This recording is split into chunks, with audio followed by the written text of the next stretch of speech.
Hello friends, how are you today? Well, today I wanted to have a chat about something that I noticed. I first noticed it in a Twitter post about green lasers in the sky. And when I saw the pattern, it looked so much like an image we had seen on the Schumann that only started in January. And we saw it in January and February. And I couldn't correlate it with the sun's movements. I couldn't correlate it with other events. I couldn't correlate it, not movements, flares. It didn't look like the quote-unquote technological effect that we've sometimes noticed. But now I found something that it looks like. And I want to show you this pattern, which has to do with lasers. And then I want to get into other possible vibrations and their relation to current events. There was a series of green lights. They were noticed by the observatory in Hawaii. Here is the Twitter post on it, and here is the image of the lasers that was picked up. I made my thumbnail to be similar to this to give you the idea, but this is the actual image. I have a link to this video. I have about 10 links down there in case you want to explore this further. There's also a link to this video, and these green laser lights, look at that spacing. And they occurred within 1 second, so less than 1 second. And it turns out they were from a satellite. At first it was thought that they were from a NASA satellite. And then this account, Orbital Focus, which tracks satellite launches, determined that it had to be from a Chinese satellite based upon travel patterns of satellites. And so I also have a link to their information. And so then all of this was picked up in the news. I put the best articles. There were 2 articles that were good and had the most information, and so I put those links to that. The Daily Callers was, I thought, the most detailed and accurate. And so when I saw this here last night, I was like, oh my goodness, finally a pattern similar to what we've been seeing on Schumann. Now let me show you that. I'm referring to this pattern here with the periodic spacing of these lines. And the reason that it's unusual is because there is a pattern of periodic spacing where the lines are much, much closer together.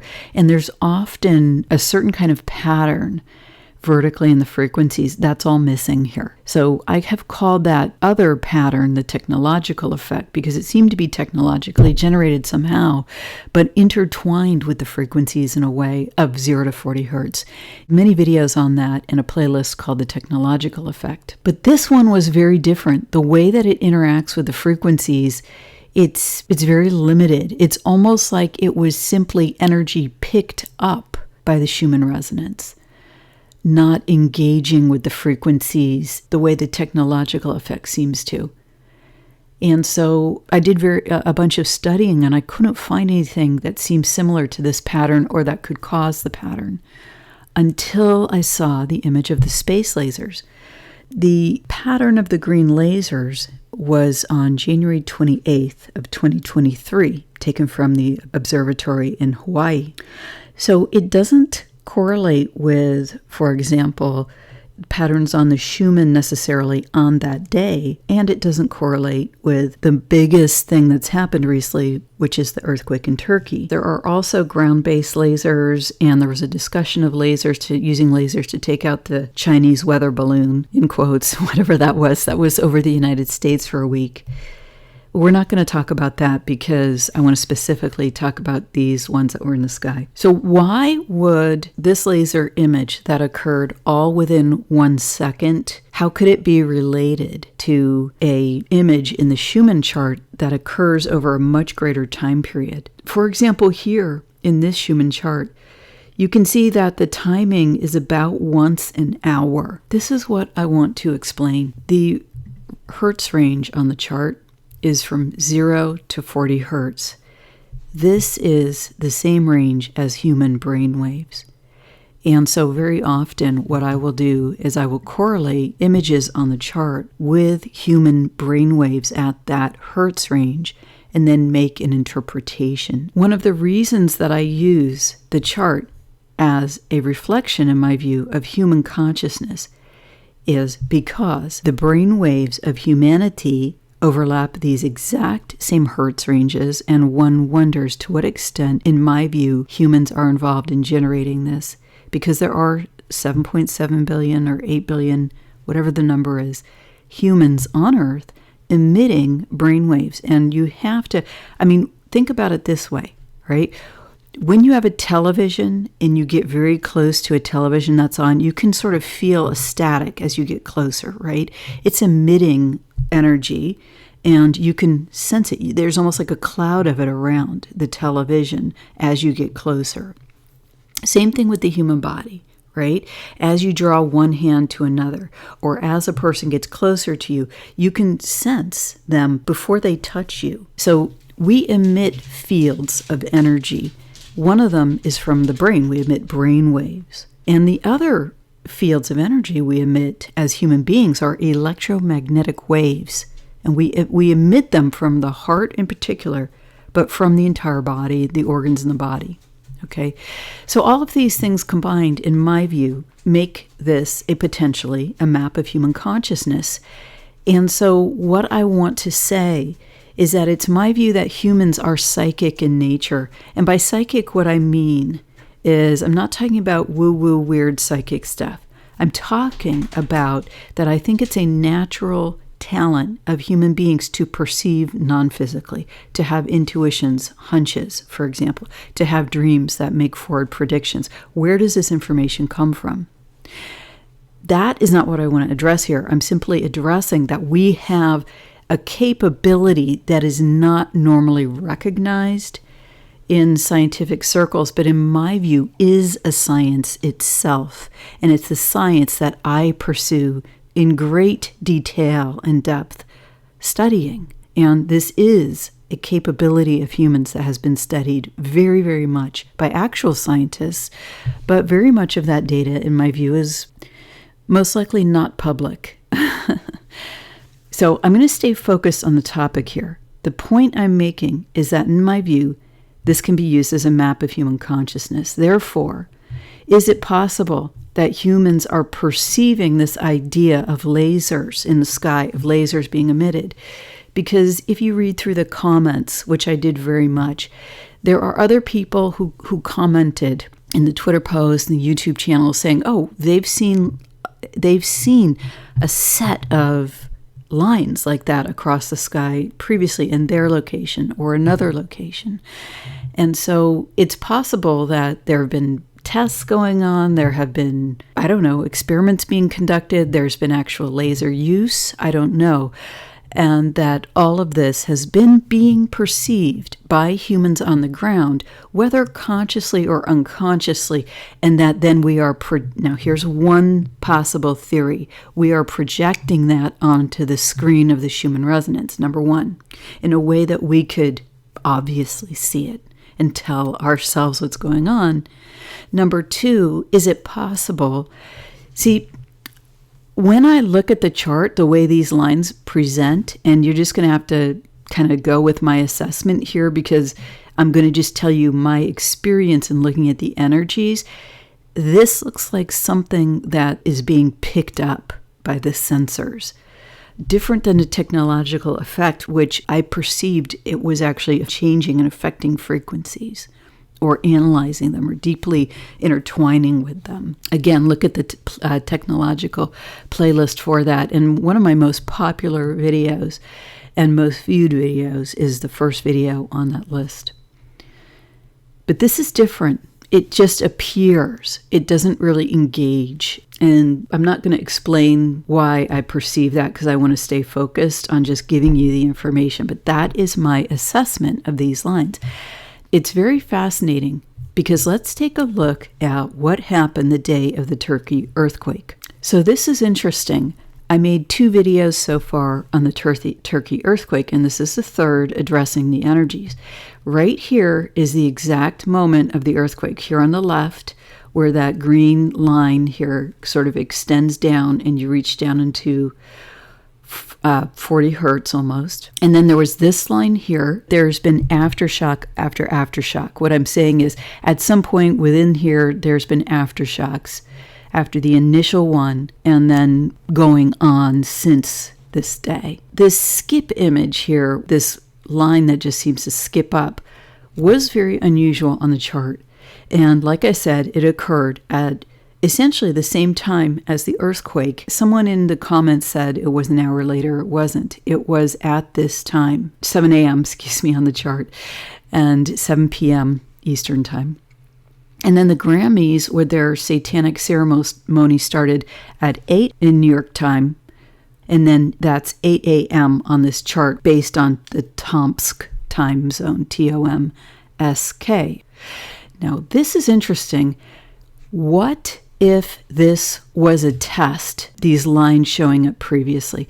And what if them occurring before the earthquake and then during and then after the earthquake is some sort of energy burst or use, right, of energy, and then that extends. You can see it extended through the 7th, and then by the 8th, it's gone. So you see here, it took, this is 7 a.m., that's the earthquake, then here's 7 a.m. again, and then 7 a.m. again would be over here. It took 36 to 48 hours for this set of vibrations. Let's call these lines now some kind of vibratory effect, potentially. Whether that's a laser, whether that's an emission of energy, it took maybe that long for it to end. Now, here's the thing. At some level, the lower hertz energy goes around the planet. That's why ELF waves are used for example, submarine communications. But some amount of the energy here goes around the planet. But this is what I want to show you. The first time we saw these lines was in January. It started on the 7th and 8th. And we hadn't seen lines like this before on the Schumann. And when I saw this, and what I did was I doubled it and I interpreted this. And in my Substack on this information, I put a warning on viewing this image. Okay, you can go back and read that. I said in the article and in the video, this appeared to be related to a technology. This is my intuitive hit, but it's also visually looking at the way the frequencies are here and what was happening in the frequency, amplitude, and qualities, which you can go back and listen to those videos and read the Substack. But this was unusual, and I said that it felt related to a technology. Then it came off, and it adjusted, and then these beautiful, natural-seeming energies took over the chart. So what I want to say here to everybody freaking out about HAARP, that's the first thing. I don't know anything about HAARP in terms of, is it still functioning? Because in my view, I wonder if the technology has advanced past that. Okay, we were talking about HAARP 10 years ago. Don't you think that would have evolved? I'm just saying. I don't know for sure. And if you have articles you want me to read to look at that, I would be happy to do that. Just please post them below, the links below, and I'll take a look. Because I am interested in researching. Now let's look at something else. So my question is, was this a test? And then when it appeared again on February 4th, was this a test? And then when it appeared coincident with the Turkey earthquake, was that related to the earthquake? Big questions. And what I want to say is that I have a feeling like we dodged a bullet. And when I saw this chart with the calm and the telegraphing here of our experiences, in my view, I'm just interpreting. And then there was this up and down. I went over that in the video. It was like an ascension, descension of energies and frequencies. And then the blue calm, okay? And the face that seemed like it couldn't get to us when we were in that state. The day I saw this chart on Friday, I felt a huge sense of relief come over me. And I had said that I thought that something was avoided in the last, say, 3 days. I perceived distress originally in this image, and that the flag in distress, if this was the American flag, it would look like this with the stars and the stripes down here. So I technically had gotten that wrong, although I did sense distress. But because someone explained to me that this is actually the if you were going into battle as a soldier for the United States of America, that the stars lead, and it's a valorous energy. So it's victory over something, but we don't know what. And while there's a lot of talk about HARP, I really don't know if I buy that, to be honest. Why not? On the Schumann, this to me is a supportive energy. The valorous flag is linked with the upside down C, which is also on the flag of Turkey. And then you have the smaller flag here raised high. This flag doesn't necessarily look like the flag of the United States. It looks like just a flag of a nation. But this flag here is just the flag of a nation. And you see what's happened to the flag here. It's being divided here and divided there. And so I think that the attempt here is to cause division among nations, intended as a wedge to drive apart from within nations and between nations to cause division. The Garden of Eden was hidden from the devil for a reason. The story goes that the Garden of Eden was hidden, and that the devil, through trickery, got Archangel Uriel to tell him the location. And once the devil arrived at the Garden of Eden, what did he do? He immediately sowed division. Now, who was there? Adam and Eve, male and female, God's people. And so what did he do? He sowed division between Adam and Eve. He sowed division between the humans and God. He sowed division between the humans and their own home, the garden. And so what I want to say to you is that when you see information and strategies that could cause division, where there is not solid proof and facts, I just look at it myself and I just question, and I just look at it with a cocked head, like my head tilted toward one side. I wonder. Because I think that it's important to be in the observer mode here. When you look at this chart here of the first time that we saw, I believe this is the first time, it was in January, these lines on the Schumann, this is the evolution that we saw. We saw some strange, in my view, I do have this in the article on my Substack, we had some strange seeming technological interference. This looks like crosses, church crosses, getting holy, relying on God. So there's some kind of transition here. And then in the next scene, we have a much more natural energy that sort of takes over and effuses out. Because what I feel is that we tell ourselves stories on the Schumann through the images. Humans tell our human collective stories through the Schumann. And so I think what our story is, there's some kind of technological issue. By that, I mean the operation of some kind of technology, not the technological effect that normally shows up on the Schumann. Then there's a transition here. And how I read this is reliance on God and the divine is key in the transition. Really, I really mean this. I really feel that these are critical times to develop your relationship with divinity, to reach out and ask for help from God when you are uncertain, scared, or don't know what you're facing. And if you're already in that, to practice your reliance, to practice your discernment, and to practice your prayer.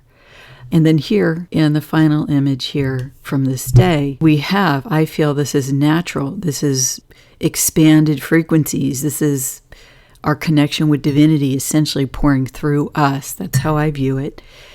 That is what gets us through whatever we are facing because of this situation here. We don't really know what is actually going on. We also have the knowledge of some specific things that appear to be true. What do we do in the face of not knowing? If you are willing to release resistance, then here are some ideas for you. In my view, when we are ready to acknowledge that there are very big things about our lives and our world that we don't know, then this is what I have found that is helpful. Number one, to understand that this is the case. Number two, to have an inner relationship and reliance on God and my own soul. And with a reliance on your relationship and the development of a relationship with God comes trust and faith. And through that relationship, you build discernment. And I'm not talking about purely mental discernment, although that is good to learn, mental analysis. I'm not talking about purely emotional discernment, because managing your emotions is important. Learning where having an excess of emotions is a luxury is important. There is a higher level of being, of perceiving, of understanding. And that's that inner discernment that we are able to develop. It's clear to me that there seems to be something against nations and national authority. And it appears that nations are being set against each other. And if nations were set against each other, wouldn't that benefit the force that is non-national, whatever that is? And there's something that's really setting people against each other, because something has beset us, and I don't think that we know what it is. We can say, oh, as I have, there are forces of, quote, darkness, end quote, that work through people. Sure, that is true. And yet, at the same time, that's also on an individual level. When you do the work of the spiritual warrior, the shadow personality is the repository of some of our greatest skills. And once we take the charge off and retrieve those lost parts of ourselves and bring them back into wholeness, retrieve them, bring them back into alignment with the soul that we truly are, those are our greatest strengths. In the not knowing, it is possible to have balance. It is possible to have faith. It is possible to have trust that there are better outcomes that are unfolding, and they're in God's hands. But I will contribute, and I will take action based upon the spiritual guidance that I receive as a living soul in human form. Have courage, take heart. There's something better for us coming, and we did dodge a bullet. I don't know how, given the various disasters that have happened in the past 3 days. It's kind of like a dance, is what I perceive. It's like a dance, and at some point there are parries, like in fencing. Someone makes a move, and then there's a counter move. But whatever the move was, the greater move was defeated in the past 3 days. And so now, we see what happens. I just walk forward in the same trust and faith that I had yesterday, and the day before, and the day before, and the day before, and the day before. God bless you, my friends.